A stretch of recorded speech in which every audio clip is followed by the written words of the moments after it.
Si vous commencez à souffrir à cause de votre alimentation, parlez-en autour de vous. Dans un premier temps, pourriez-vous vous présenter ?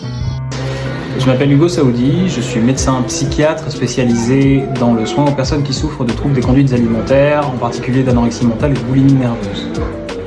Quels sont les objectifs de votre profession dans le cadre des troubles des conduites alimentaires ?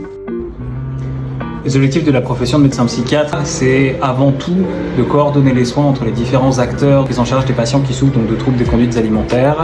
Également de revoir les traitements médicamenteux qu'on peut être amené à prescrire à nos patients et effectuer quelques actes de psychothérapie dans le cadre du soin aux personnes qui souffrent de troubles des conduites alimentaires. En pratique, que proposez-vous ? En pratique, on propose plusieurs types de protocoles de prise en charge, que ce soit des protocoles de prise en charge ambulatoires, des protocoles de prise en charge hospitalière, en hôpital de jour ou en hospitalisation à temps complet. Les prises en charge ambulatoires peuvent se faire sous la forme de consultations plus ou moins rapprochées en fonction de la gravité de la souffrance du patient.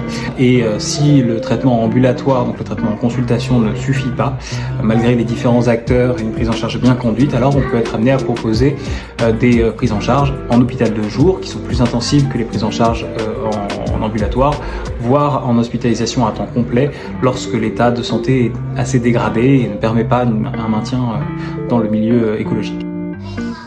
Avez-vous un message ou un conseil autour des TCA à faire passer ? Surtout, si vous commencez à vous poser des questions sur votre alimentation, si vous commencez à souffrir à cause de votre alimentation, parlez-en autour de vous. Il existe des professionnels qui peuvent vous aider. Il existe des tests assez simples pour savoir si vous souffrez d'un trouble de comportement alimentaire. Et donc, orientez-vous vers votre médecin traitant ou vers un spécialiste, si c'est possible, pour évoquer avec vous la question de votre alimentation. Mais surtout, parlez-en.